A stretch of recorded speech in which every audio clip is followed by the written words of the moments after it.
और इस मीनापुर की धरती को अपना नमन करता हूँ। लोकतंत्र की जननी और दुनिया में लोकतंत्र के नाम से जाने जाने वाली वैशाली की ये पावन भूमि है, उसको भी मैं नमन करता हूँ। मैं सिर्फ आपसे 3 बात कहूँगा कि देश में जाति जनगणना क्यों जरूरी है और इससे आपको क्या लाभ मिलेगा और आने वाले समय में इसकी क्या भूमिका हो सकती है।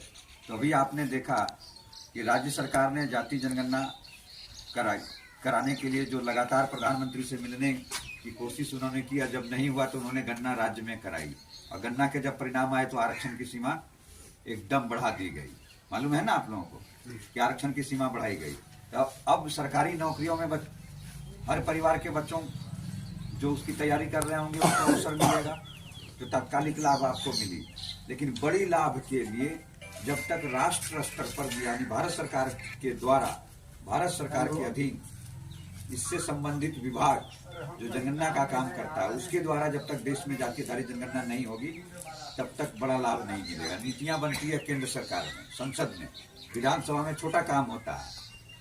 विधानसभा एक म्युनिसिपैलिटी की सरकार के बराबर काम कर रही है, इतनी ही ताकत उसको होती है। सारा निर्णय केंद्र में होता है। तो बजट में आपका हिस्सा बनेगा, आबादी के आधार पर बजट में हिस्सा की बात खड़ी होगी देश में, उस पर बहस होगी, उस पर निर्णय होगा। तो बजट का एक बड़ा हिस्सा जब आपके हिस्से में आएगा तो स्वतः कई सारी कल्याणकारी नीतियां बनेंगी।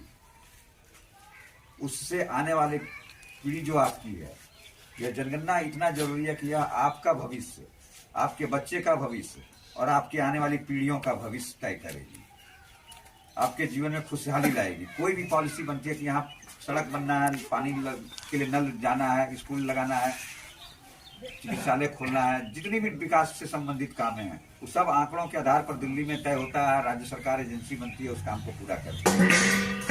विकास के मुकम्मल नीतियों के निर्धारण के लिए, एक बेहतर विकास के लिए जो नीतियों का निर्धारण हो आंकड़ों के आधार पर ही होता है, लेकिन सरकार के पास आंकड़े नहीं है। इसलिए सरकार देश में जाति आधारित जनगणना कराए, इसके लिए हम आपके बीच आएगा। हम 2008 से लगातार देश भर में मैं घूम रहा हूँ।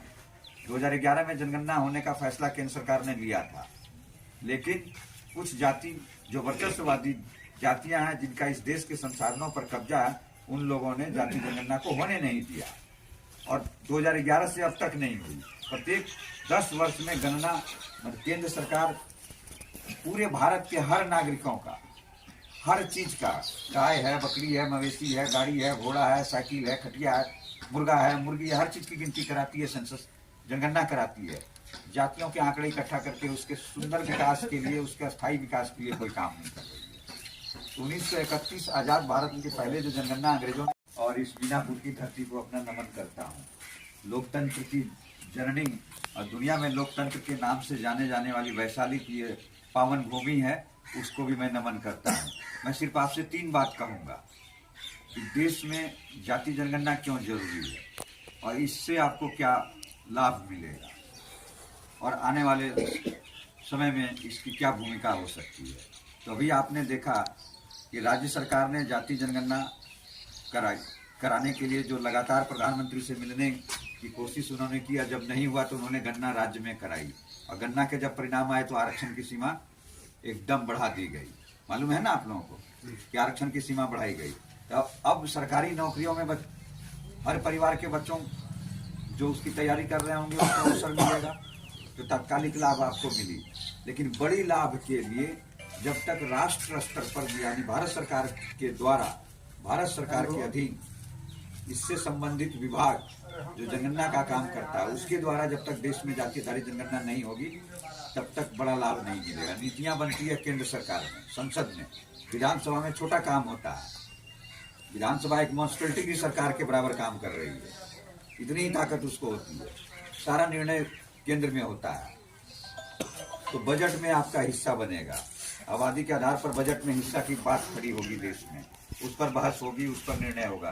तो बजट का एक बड़ा हिस्सा जब आपके हिस्से में आएगा तो स्वतः कई सारी कल्याणकारी नीतियां बनेंगी।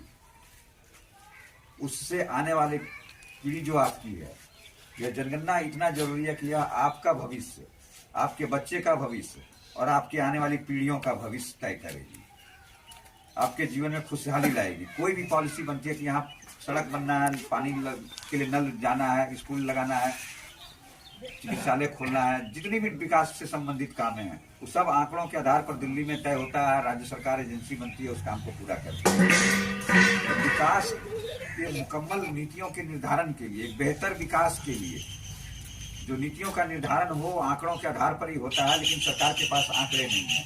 इसलिए सरकार देश में जातीय आधारित जनगणना कराए, इसके लिए हम आपके बीच आएगा। हम 2008 से लगातार देश भर में मैं घूम रहा हूँ। 2011 में जनगणना होने का फैसला केंद्र सरकार ने लिया था, लेकिन कुछ जाति जो वर्चस्ववादी जातियां हैं, जिनका इस देश के संसाधनों पर कब्जा है, उन लोगों ने जाति जनगणना को होने नहीं दिया और 2011 से अब तक नहीं हुई। प्रत्येक 10 वर्ष में गणना केंद्र सरकार पूरे भारत के हर नागरिकों का, हर चीज का, गाय है, बकरी है, मवेशी है, गाड़ी है, घोड़ा है, साइकिल है, खटिया है, मुर्गा है, मुर्गी है, हर चीज की गिनती कराती है, सेंसस जनगणना कराती है। जातियों के आंकड़े इकट्ठा करके उसके सुंदर विकास के लिए, उसके अस्थायी विकास के लिए कोई काम नहीं कर रही है। 1931 आजाद भारत के पहले जो जनगणना